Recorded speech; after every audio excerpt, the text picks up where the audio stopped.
from a Lions perspective, because they were running away with this game, Renner, in the first half. It was 16-0. And even after kind of a so-so third quarter, they are still up by 16 points entering the fourth quarter. Are there concerns for how the Lions finish this game? Not really. I mean, they've blown so many teams out this year that we can give them a little grace for a little one-score game here that came down to the wire. Especially, again, with Leger was hammering their woes on Thanksgiving. It's been real over the course of the Lions franchise. But I do think the worry, if you're looking at this Lions team, is that they win so much with scheme and with that running game. And when you can take away that running game and kind of match scheme, it's like, can Jared Goff beat you with just his arm? And I think in this one down the stretch in that second half, he didn't. And obviously they pulled it out because this is a darn good football team still. But that's the one thing that you could point to, that if someone really can make them left-handed, make Jared Goff have to be a drop-back passer, what's that going to look like? No one's been able to do much this year, but the Bears did so in the second half. Yeah, I wouldn't say it's a big concern. It's very fortunate that they got the win still, for sure, just because of that #1 seed in the NFC and that race with the Philadelphia Eagles. Looking ahead, they've still got 4 division games, and the 2 non-division games are going to be San Francisco and Buffalo. So not the easiest schedule the rest of the way, but really this game came down to the Jahmyr Gibbs fumble. They were essentially on the way marching in for another touchdown, and just a play that you get hit hard in that scenario, not something that is really something that's going to continue to happen to them going forward. So I personally have no concerns. As far as the opponent here, I know the Bears don't have the best record. The Bears are a lot closer right now at their current level to a playoff team in the NFC. In my opinion, they play like a fringe playoff wild card kind of team. So this was not some scenario where they needed to come in and necessarily win this by 20-plus points. All right, Mike McClure, Mike Renner, thank you so much as we react to a heart-stopping Lions 23-20 victory over the Bears, and that's 10 straight wins. It matches the longest streak in franchise history, going back to 1934. That was also the year, the last time they had a record that was this good going into their Thanksgiving game, and also their first season in the city of Detroit. The Lions get to 11-1 by surviving a last-second attack by the Bears. All right, let's talk about this game. Man, it's crazy. Every single post-game breakdown is just nothing but Chicago Bears. I understand they kind of had, a pretty absurd ending, but I've been looking and looking and looking.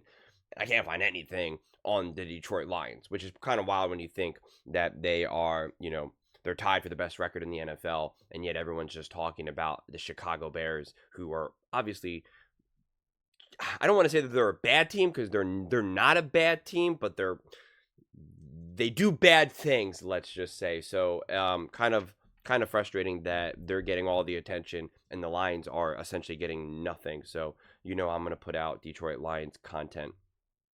This game was interesting.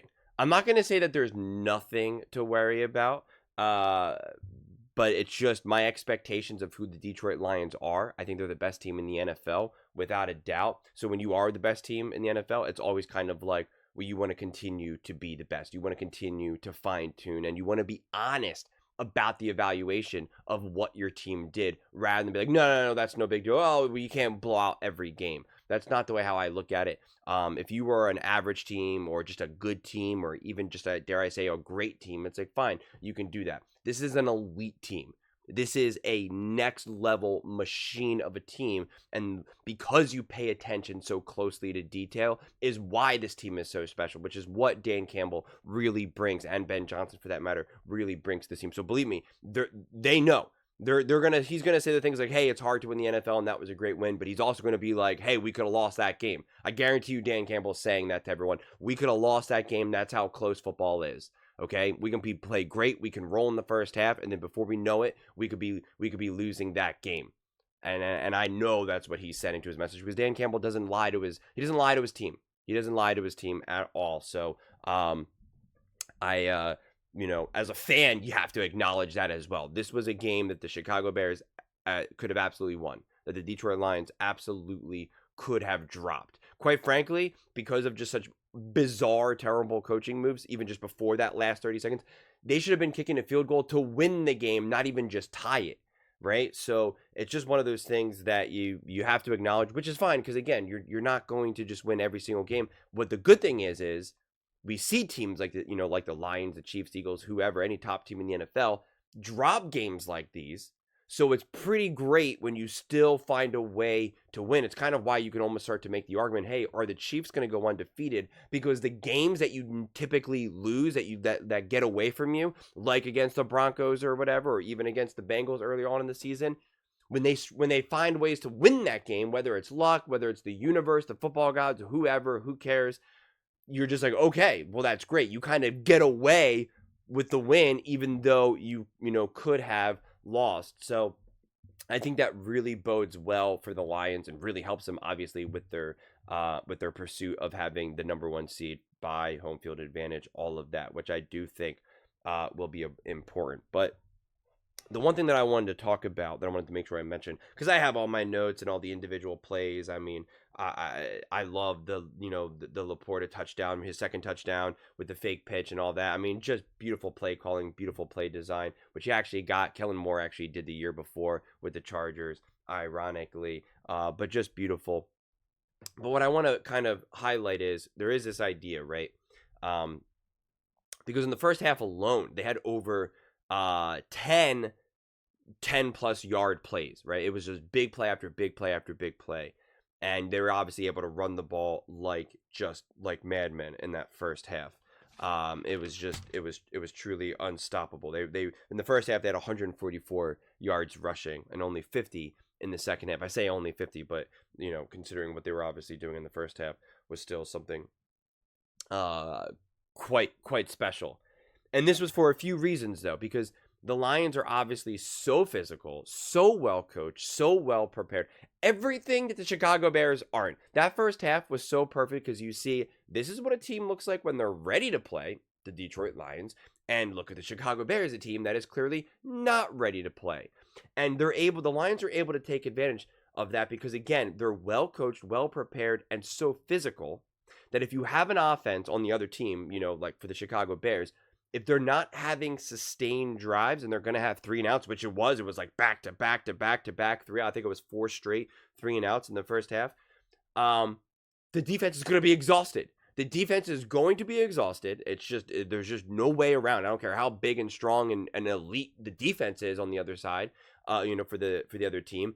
When you're not having sustained drives offensively, it's just too much. It's just too much to handle, and the Lions are perfectly constructed to just expose that. Again, as we saw in the first half, we saw things even out a little bit when the Chicago Bears were able to actually sustain their own drives and actually get their defense off the field. But here's the thing, because I don't know any of those guys' names, honestly, who were talking right there, but they said, listen, when you take away the run game and, some of these big plays, that's kind of how that's your best chance of beating the Detroit Lions, which every team is going to have an Achilles heel, right? Every team there's going to be a way to beat you, right? No team is unbeatable, unstoppable. So yes, you take away the run game and you take away some of the big chunk plays, and that is the path to victory to the Detroit Lions. But then my counter to that is good luck. Good luck. They say this, and this take is gonna sound weird considering what happened recently. But Mike Tyson, right? The whole thing about Mike Tyson is it was like kind of like you gotta just last. He's either gonna knock you out in the first few rounds, otherwise he's gonna run out of steam. He's not a great technical boxer, doesn't have the stamina, etc., etc. Like that was kind of the whole idea behind Mike Tyson and a couple of these other big time, knockout artists and stuff like that. That if you could just last, that they're gonna run out of steam and they just don't have what it takes again because they're just all power and less about technique. But again, it's like good luck jumping in the ring. Technically, I'm not a boxer. I'm not a fighter. I'm pretty strong, but not as strong as Mike Tyson, even at his old age. I'm pretty sure if I just last long enough with Mike Tyson, even at his age, I would be able to beat him because he is an old man. He is obviously an old man. If I just lasted long enough, if I could just go 15, 20 rounds, eventually he would be so gassed, and I'm young enough where I would be able to kind of jump around and last, and yep, I would be able to beat him. I'm confident in that. I am also confident that I wouldn't even be able to last a round with him in the ring. Okay, so again, technically it's true. Technically, I could beat Mike Tyson as well, and I can hang around out there, but I'm pretty confident. I know a lot of people after seeing Mike in that ring believe that they could beat him. I promise you can't. I promise you, I don't care how strong and fit you are, you will not be able to take a punch from Mike Tyson even at 58. I am very confident in that. And it's the same thing with the Lions. It's like, okay, take away the run game, take away some of those big chunk plays, some of like the beautiful play designs by Ben Johnson, and do that and you can beat the Lions. And it's like, best of luck to you. Best of luck to you. If you do that, well, then in a lot of ways you kind of deserve to win. But again, best of luck to you, because it's just going to be brutally impossible. And again, it's kind of now to kind of continue with the whole Mike Tyson analogy. It's like, everyone has a plan until they get, knocked, punched in the face. And that's to me who the Lions are. So to me, it really comes down to if teams do what they want to do defensively to try to slow down the Lions, what do the Lions do, right? What adjustments do they make in the sense of, do they adapt their game plan or do they stay course? And I talked about this literally just like yesterday or 2 days ago, where it's like, let's say you really want to run the ball on a team. Like, that is your game plan. Stick with the run, but it's just not working for whatever reason. Let's say that's a foundational component of what makes your team great. Sometimes you stick with it. You're in the second half, third quarter, fourth quarter, you stick with it. That is the game plan. You don't abandon it. The other team will break, they'll bend. You'll eventually break through your O-line, whatever it may be. You'll get there. And other times it's, you know what, this is truly not working. They are actually just really defending this well. We have to make adjustments. We're not abandoning the run game, but we're going to pivot. And it's never, there's never a perfect answer to that. And that is a huge job of the coaching staff to figure out, is this our best path to victory, to kind of stick with this game plan? It's not working exactly how we thought it was going to, or as we hoped, but we have, do we stick with it or do we have to adjust? And it's like, it's a very fascinating thing. And it's never, the answer is never the same week to week to week, and quite frankly, it might not even be the same within the game itself. It could be different in the third quarter, the fourth quarter, the first half, the second half. It's just, nothing is ever 100% in football. It's never 1 + 1 = 2. As much as I love things to be 1 + 1 = 2, football, it just unfortunately never is. You usually get like 1 + 1 = like 1.8999. So it's like that little bit of left. It's like that's where it's kind of like, that's where the art kind of comes in to play. And so to me, that'll be interesting to see what the Lions do. In the playoff game, AFC, NFC Championship game, let's go, Super Bowl. Let's say their run game is lagging a little bit for whatever reason, right? They're playing another elite team, top defense, whatever it may be. Their run game is getting a little sluggish. A couple of their big chunk plays, it just didn't unfold as you wanted to, whether it was just a bad drop or, oh my God, you caught it, but your toe wasn't down and now you're out of bounds. Like, we see those things happen all the time. It's like, what do the Lions do? Do they stay the course? Do they adjust a little bit? Because that is what I diagnosed them earlier on in the season. That when the special isn't working for the Lions, you do see them get a little disrupted. They get a little sluggish. They're a little kind of like, hey, this isn't working for us. What do we do? And you saw that against the Bucks. You saw that a little bit against the Rams. I saw that in the Cardinals game. When the special isn't working and the big time even like trick plays or just really smart plays, I'll even call them, when that's not working, you do see them kind of like, wow, what do we do here? This is not normally how this goes. And it is kind of like a knockout puncher, where it's kind of like when they're in the later rounds, it's like, well, wait a second, like, my fights usually end in the first or second round. Like, what is this? Like, I don't even understand. Usually I'm already showered at home, celebrating, drinking champagne. And that is a real thing, I think, with the Lions. And again, I'm not saying that's enough to be like, oh yeah, that they're clearly not good enough. They're not going to win now. They're in trouble. I'm not saying that either, but you have to be honest with the evaluation of your team. You just do. And so it is a legitimate thing that I'm just curious to see, like, how Ben Johnson handles that offensively, and when the game obviously really matters, like NFC Championship game, Super Bowl,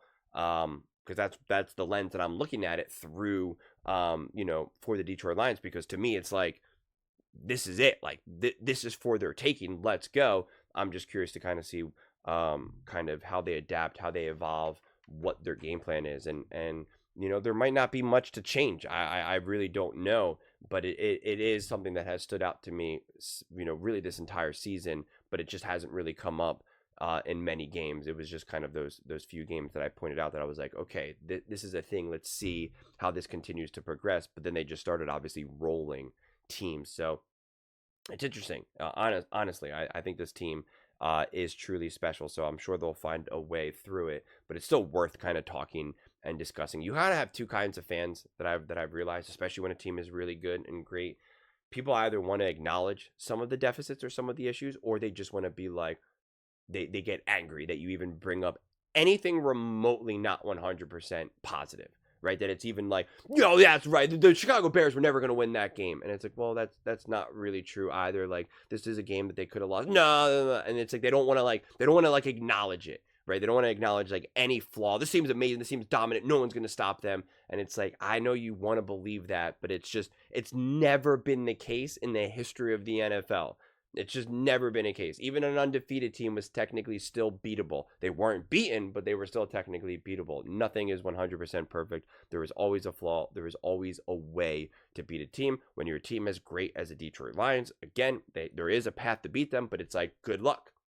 Best of luck to you, right? It's kind of like Superman. It's like, yeah, I got my kryptonite. Best of luck finding kryptonite, man. Go travel the universe and go try to find some kryptonite to go get me. It's not just, it's not like gravel outside here, okay? It's not blades of grass. It's very small and you got to go find it. So best of luck to you. If you find it, you can beat me. But again, there's a small chance at it. So, pretty exciting nonetheless. But those are just my thoughts. I'd absolutely love to hear yours. What do you guys feel and think about the Detroit Lions, the game versus the Bears? Did you feel good about that win? Were you a little frustrated by it? What were your kind of feelings throughout that game? It was an interesting game, that's for sure. Let me know in the comments below. I read every single comment, so whether you agree with me or disagree with me, either way, let's get in some discussions. Let's get in some fights, but ultimately, let's just have some fun. And please do consider subscribing. We're building an amazing community here, and I absolutely love to see you part of it. I want to build something that we all genuinely feel connected to, something that we're really excited to be part of. I think we're on our way to doing it. And please don't forget to give this video a thumbs up, as it really does help with the visibility and the algorithm. Thank you so much. See you next time.